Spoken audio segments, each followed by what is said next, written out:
Hello बच्चों, तो एक बार फिर से हम आए हैं एक नए वीडियो के साथ, एक नए लेक्चर के साथ, एक नए टॉपिक के साथ, जिसमें आज हम बात करेंगे इंक्रीजिंग एंड डिक्रीजिंग फंक्शन के बारे में। क्लास 12 का एक बहुत इंपॉर्टेंट टॉपिक है increasing and decreasing function. Increasing और डिक्रीजिंग को एक चीज़ और बोलते हैं, वर्धमान और हास्यमान फलन बोलते हैं। यूपी बोर्ड वाले बोलते हैं। एनसीईआरटी में ऐसा लिखा हुआ है वर्धमान और हास्यमान। यूपी बोर्ड वाले नहीं बोलते हैं, वो लिखा है तो बोलेंगे ही। और बहुत दिन बाद आज स्टार्ट कर रहा हूँ, एक नया वीडियो बना रहा हूँ। लगभग हमको लग रहा है 15-20 दिन बाद बना रहा हूँ।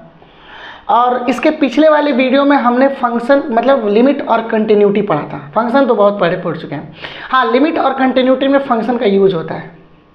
और आज इंक्रीजिंग और डिक्रीजिंग फंक्शन का एक शॉर्ट ट्रिक देखेंगे कि इंक्रीजिंग फंक्शन और डिक्रीजिंग फंक्शन कैसे पता किया जाता है। किताबों में हालांकि दोनों मेथड दिया गया है, आज हम जनरल एक मेथड देखेंगे, वो शॉर्टकट मेथड होगा, वैलिड रहेगा, एग्जाम में 100% सही रहेगा। तो स्टार्ट करते हैं आज की कहानी। मेरा नाम है दिवेश, हमारा और आपका प्यारा सा चैनल मैथ्स। तो हेडिंग लिख लीजिए इंक्रीजिंग एंड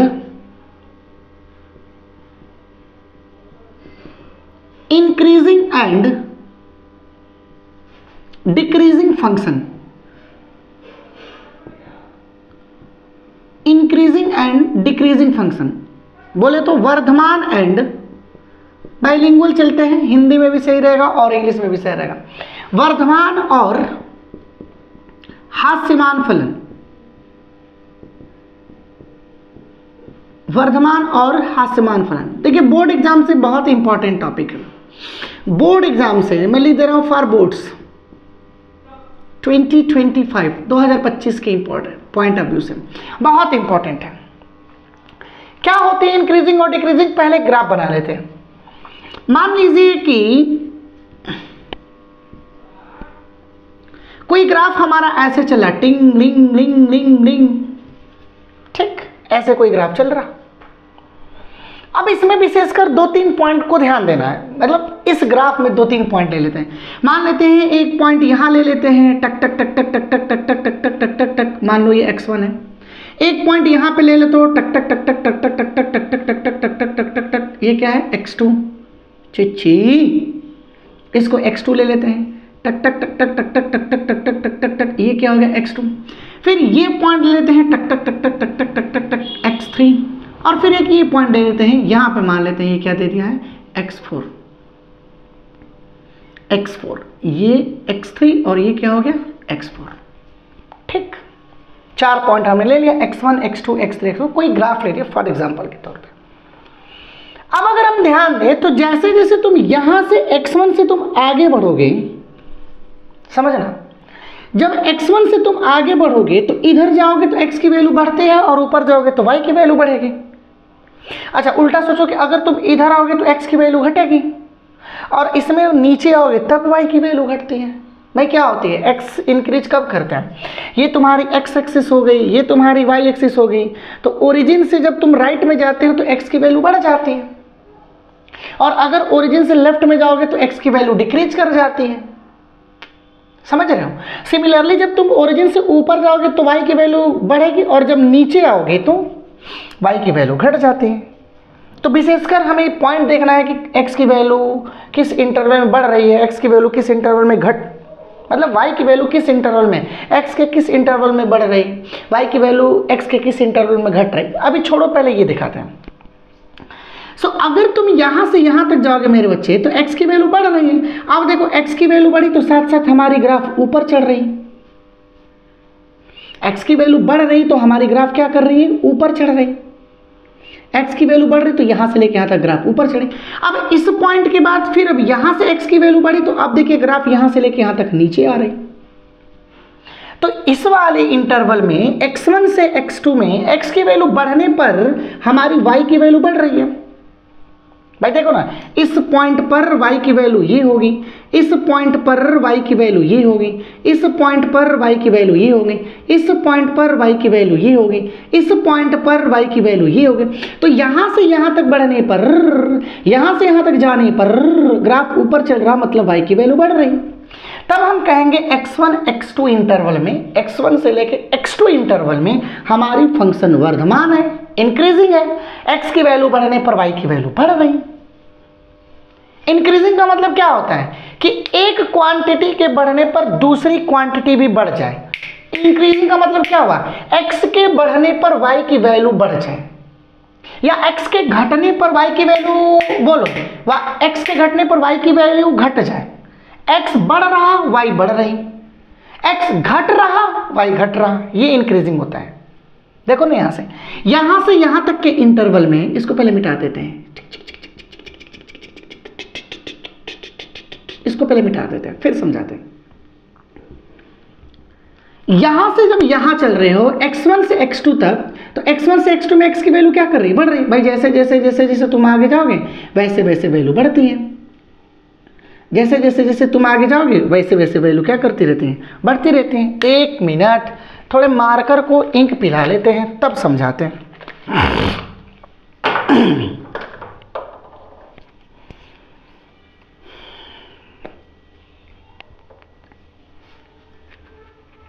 मैं हूँ गुमसुम तू भी खामोश है, सच है समय का सब दोष है, धड़कन धड़कन रहता है, जी ले जरा, जी ले जरा, होश में जी ले जरा, है हम देखो यहां से यहां तक चल रहे हो, यहां से यहां तक चल रहे हो तो x की वैल्यू बढ़ रही है, बढ़ रही है कि नहीं, बिल्कुल बढ़ रही है। यहां से यहां तक में x की वैल्यू बढ़ रही है, और x की वैल्यू बढ़ रही है तो करस्पॉन्डिंग y की वैल्यू भी बढ़ रही है। तो हम कहेंगे x1 से x2 इंटरवल में हमारी जो फंक्शन है वो इंक्रीजिंग है। अब सुनो, जब तुम x2 से आगे जा रहे हो, x2 से आगे जा रहे हो तो x की वैल्यू तो बढ़ रही है, बट y की वैल्यू क्या कर रही है, देखो ग्राफ नीचे आ रहा, यानी x2 से x3 में x की वैल्यू बढ़ रही बट ग्राफ नीचे आ रही, मतलब y की वैल्यू घट रही। तब हम कहेंगे x2 x3 इंटरवल में ये डिक्रीजिंग है। फिर इसी तरह x3 से x4 जा रहे हो तो फिर ग्राफ ऊपर जा रहा, तो इंक्रीजिंग हो गया। जनरली क्या होता है, मान लीजिए कि हमने लिख दिया y is equals to fx, अगर x बढ़ रहा है y बढ़ रहा है तब हम इसको कहेंगे इंक्रीजिंग, और अगर x बढ़ रहा है y घट रहा है तब हम इसको कहेंगे डिक्रीजिंग। समझ में आ गई मेरी बात। अगर x की वैल्यू बढ़ने पर y की वैल्यू बढ़ रही तब हम इसको क्या कहेंगे, इंक्रीजिंग, और अगर x की वैल्यू बढ़ने पर y की वैल्यू घट रही है तब हम इसको कहेंगे डिक्रीजिंग, या फिर x की वैल्यू घट जाने पर y की वैल्यू बढ़ रही है तब भी ये क्या हो जाएगा, डिक्रीजिंग। उल्टा रिलेशन हो जाएगा तब ये डिक्रीजिंग हो जाएगा, सेम रिलेशन रहेगा तब ये इंक्रीजिंग हो जाएगा। एक ग्राफ और दिखा देते हैं, एक ग्राफ और दिखा देते हैं। साइन एक्स का ग्राफ बहुत फेमस है भाई, जानते भी होंगे लोग, टिचक टचक। अच्छा, यहां से तुम्हारा ओरिजिन टिंग लिंग लिंग लिंग लिंग, पता है ना साइन की ग्राफ कैसे होती है, टिंग लिंग लिंग लिंग लिंग, ये साइन की ग्राफ है। टिंग लिंग लिंग लिंग लिंग, ये साइन की ग्राफ है, ठीक। अच्छा, इस पॉइंट पर हम साइन की वैल्यू चलेंगे, मतलब साइन एक्स यानी ये वाई हो गया, और इस पर हम एक्स की वैल्यू चलेंगे, बोले तो ये एंजल हो गया। भाई एक्स पर एंजल ले लो, वाई पर साइन एक्स ले लो, ठीक। अच्छा, यहाँ पे तुम्हारा क्या रहेगा, टक टक टक टक टक टक टक टक टक 90 डिग्री। फिर इसके बाद यहाँ पे क्या रहेगा, 180, तो हम पाई लिख दें, ठीक। इसको हम लिख देंगे पाई बाई 2। यहाँ पे हम क्या लिख देंगे, यहाँ पे लिख देंगे हम पाई। फिर यहाँ पे हम क्या लिख देंगे, 90 90 90 180, फिर 90 जोड़ेंगे तो 270, कितना होगा 270 का मतलब 3 पाई बाई 2 कि 2 पाई बाई 3, 2 पाई बाई 3 60 क्या है, 3 पाई बाई 2, 3 पाई बाई 2 90, हाँ, तो ये होगा 3 पाई बाई 2, और ये कितना हो जाएगा 2 पाई। इसी तरह इधर चलेंगे तो ये कितना होगा माइनस पाई बाई 2, और ये होगा माइनस पाई, ये कितना होगा माइनस 3 पाई बाई 2, और ये पॉइंट कितनी होगी -2 पाई। बोलो समझ में आ रही। अब थोड़ी ध्यान दो, यहाँ पे साइन की वैल्यू क्या होती है, टक टक टक टक टक +1, यहाँ पे साइन की वैल्यू क्या होती है, टक टक टक टक टक -1। अब थोड़ी ध्यान दो, जब यहाँ से, अच्छा इस वाले पॉइंट को क्या कहते हैं, ओरिजिन 0, ये मालूम होना चाहिए। देखिए जब तो आप यहाँ से यहाँ तक चलते हो तो x की वैल्यू बढ़ती है, बोले तो एंगल की वैल्यू बढ़ रही है, अब यहां से यहां तक में एंगल की वैल्यू बढ़ी, देखिए करस्पॉन्डिंग y की वैल्यू क्या कर रही है, मतलब साइन की वैल्यू क्या कर रही है, इस पॉइंट पर ये, इस पॉइंट पर ये, इस पॉइंट पर ये, इस पॉइंट पर ये, इस पॉइंट पर ये, ग्राफ बढ़ रहा। देखिए ना, इस पॉइंट पर देखिए ये पॉइंट, यानी यहां पे होगी y की वैल्यू, इस पॉइंट पर ये होगी, इस पॉइंट पर ये होगी, इस पॉइंट पर ये होगी। तो यहां से लेके यहां तक में x की वैल्यू बढ़ने पर, यहां से लेके यहां तक एंगल की वैल्यू बढ़ने पर साइन की वैल्यू देखिए ग्राफ क्या कर रहा है, ऊपर साइन की वैल्यू बढ़ रही है, यानी 0 से π/2 में साइन एक इंक्रीजिंग फंक्शन होगा। 0 से π/2 में साइन एक इंक्रीजिंग फंक्शन होगा। अब π/2 से पाई में चलिए, तो π/2 से जब आप पाई में आगे बढ़ेंगे मेरे बच्चों, प्यारे दोस्तों, जब π/2 से पाई में चलेंगे तो एंगल तो बढ़ रहा, लेकिन अब ग्राफ क्या कर रहा है, नीचे आ रहा, यानी 0 से π/2 में साइन x इंक्रीजिंग होगा, वर्धमान होगा, और π/2 से पाई में साइन एक डिक्रीजिंग फंक्शन होगी, हास्यमान होगा, हास्यमान होगा। प्रॉब्लम यह है मेरे बच्चे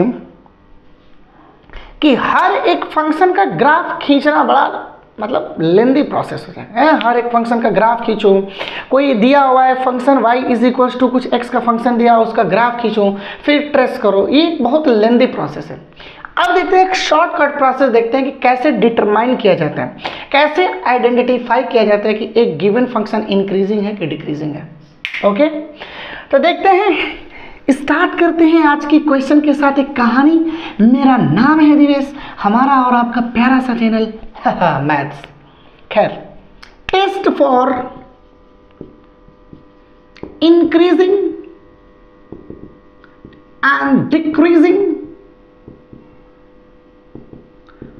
फंक्शन। क्या बात है, क्या बात है, क्या बात है sir. Test for increasing and decreasing function मतलब वर्धमान और हास्यमान, वर्धमान व हास्यमान फलन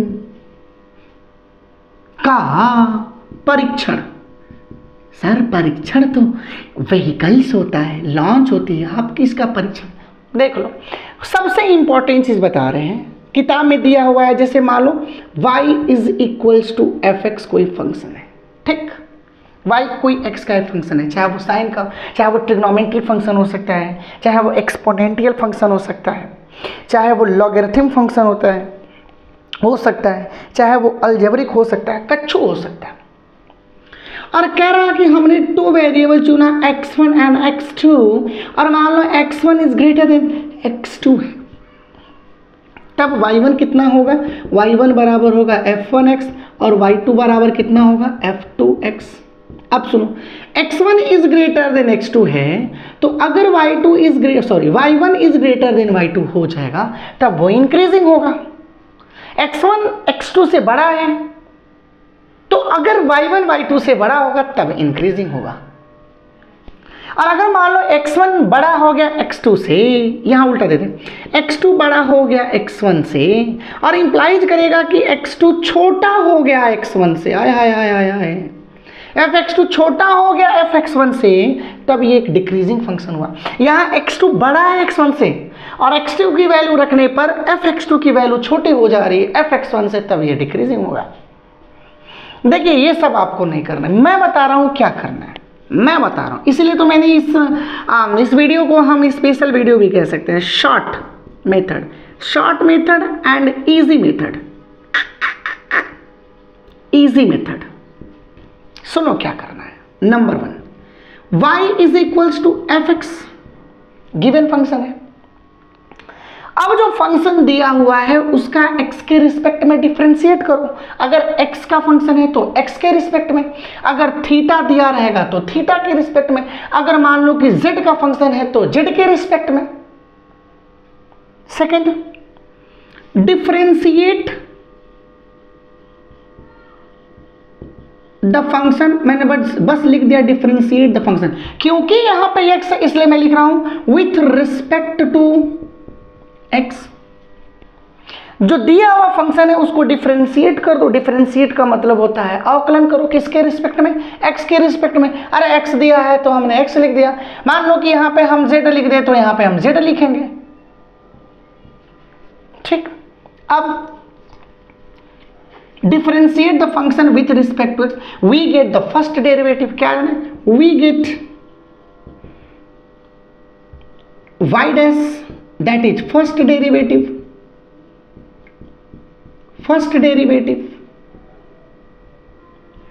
अब ये जो y dash आ रहा इसको हम स्लोप कहेंगे, प्रवणता कहेंगे, ग्राफ का प्रवणता। xy ग्राफ का ये x हुआ, ये y हुआ, xy ग्राफ का ये जो लाइन मिल रही है इसी को हम क्या बोलते हैं, स्लोप बोलते हैं, SLOPE, ढलान बोलते हैं। बाइलिंगुअल पढ़ा रहे हैं, कोई दिक्कत नहीं। स्लोप हो गई, अरे यहाँ पे कोई बाल हो ढकर के नीचे आ जाएगा, स्लोप, स्लोप का मतलब क्या होगा, ढकरना।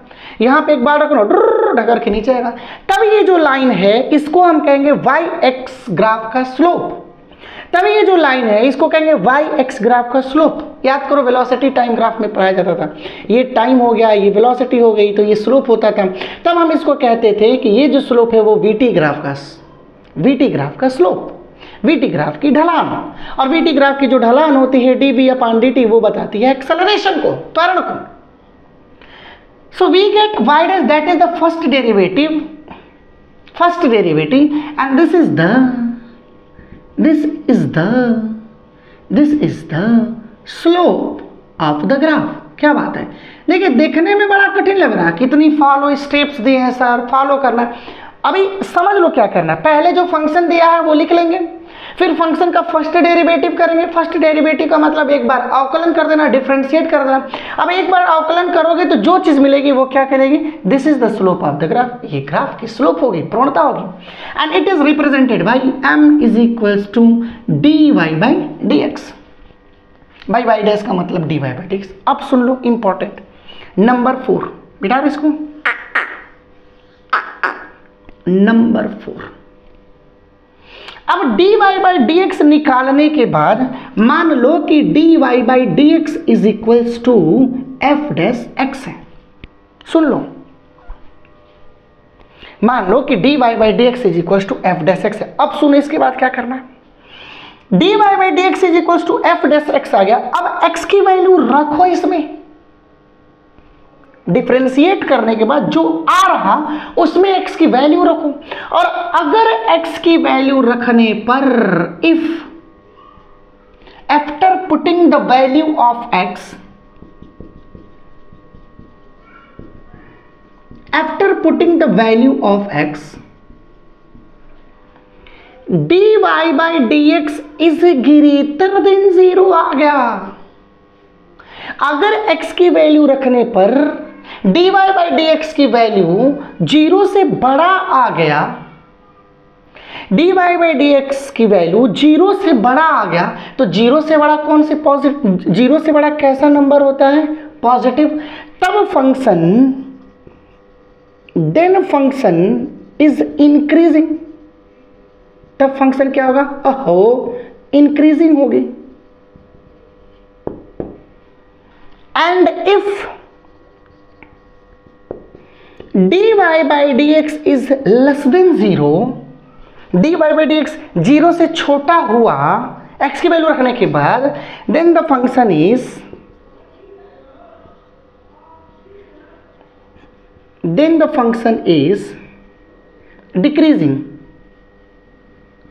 Decreasing function.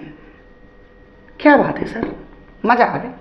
क्या करना है सुनो, गिवन फंक्शन है नंबर 1, दिए गए फंक्शन को दिए गए फंक्शन का फर्स्ट डेरिवेटिव करेंगे, मतलब x के रिस्पेक्ट में डिफरेंशिएट करेंगे। फिर इसके बाद डिफरेंशिएशन करने के बाद जो चीज़ हमारी आएगी, मान लो dy/dx आ रही, इसको हम क्या कहेंगे, स्लोप, ढलान कहेंगे। अब क्या करना है, dy/dx में x की वैल्यू रखनी है, मतलब dy/dx जो आएगा उसमें x की वैल्यू रखनी है। अगर x की वैल्यू रखने पर पॉजिटिव आ जाए, मतलब dy/dx 0 से बड़ा आ जाए, तब फंक्शन इंक्रीजिंग होगी। और अगर 0 से छोटा आ जाए तब फंक्शन डिक्रीजिंग हो जाएगी। और अगर सर 0 के बराबर आ जाए तो नाइदर इंक्रीजिंग नॉट डिक्रीजिंग, न तो इंक्रीजिंग होगा न तो डिक्रीजिंग होगा। ये पूरी की पूरी स्टेप है, कहीं नोट कर लो तो एक सवाल दिखा देते हैं, कर लो नोट, फिर तो लेक्चर बनाते रहेंगे, उसके बाद सवाल दिखाते हैं। मिटा रहे इसको, मिटा दे इसको, 1 2 3, ओके मिटा दिया। चलो सवाल हमारा कह रहा, पहला सवाल हमारा कह रहा कि y बराबर साइन एक्स, y बराबर साइन एक्स। ओके, कह रहा कि चेक कीजिए कि इंटरवल 0 से π/2 के बीच में क्या ये इंक्रीजिंग है या क्या ये डिक्रीजिंग है कि नहीं। तो पहले क्या करना है, डिफ्रेंशिएट करो। तो लिखोगे differentiate with respect to with respect to x। तो y का differentiation dy/dx is equals to sine x का डिफ्रेंशिएशन cos x होता है। बोलो, साइन एक्स का डिफ्रेंशिएशन cos x होता है। अब क्या करना है, सो dy/dx इज इक्वल्स टू हमारा आ गया स्लोप, और ये स्लोप कितना आ गया cos x। अब 0 से π/2 के बीच में सभी एंगल को यहाँ पे बारी बारी से रखो। देखिए x का मान यहाँ पे 0 रखिएगा तो होगा cos 0 का मान 1 +1 है। इसके बाद 30 रख दीजिए, तो x की जगह पर लिखेंगे 30, तो cos 30 का मान आता है, होती है करड़ी में 3/2, ये भी पॉजिटिव। अच्छा, इसके बाद 45 रखो, टंग डंग डिंग डिंग 45 रखो, तो cos 45 का मान होता है 1/√2, ये भी पॉजिटिव। मतलब हम 0 से π/2 के बीच में x की कुछ भी वैल्यू रखें, जो वैल्यू आती है वो पॉजिटिव ही होगी। इसका मतलब कि dy/dx क्या होगा, इज ग्रेटर देन 0। मतलब ग्रेटर देन 0 होने का मतलब 0 से π/2 के बीच में साइन x कैसा फंक्शन होगा, इंक्रीजिंग। यही तो बताए थे, टंग डंग डिंग 0 टंग डंग डिंग π/2, 0 से π/2 एंगल बढ़ रहा, वैल्यू देखो बढ़ रही है। सबसे इजी शॉर्टकट ट्रिक है मेरे बच्चे, फिर ये झंझट ही नहीं रहेगा। बड़े बच्चे को मैं मतलब इंक्रीजिंग और डिक्रीजिंग कहते थे कि बड़ी कॉम्प्लिकेटेड चीज़ है, ये है वो है। हालांकि मैं भी नहीं देखा था, तो मेरे को लगा था इंक्रीजिंग और वर्धमान और ह्रासमान क्या होती है चीज़। तो आज की कहानी यहीं पे समाप्त करते हैं, फिर हम कल आएंगे एक नए वीडियो के साथ। न्यूमेरिकल्स करेंगे, बढ़िया बड़े न्यूमेरिकल्स करेंगे, 2-3 बोर्ड एग्जामिनेशन में आए हुए न्यूमेरिकल्स करेंगे, उसके बाद IIT JEE में पूछे हुए क्वेश्चंस को डील करेंगे। तो पढ़ाई करते रहो, तब तक के लिए ऑल द वेरी बेस्ट।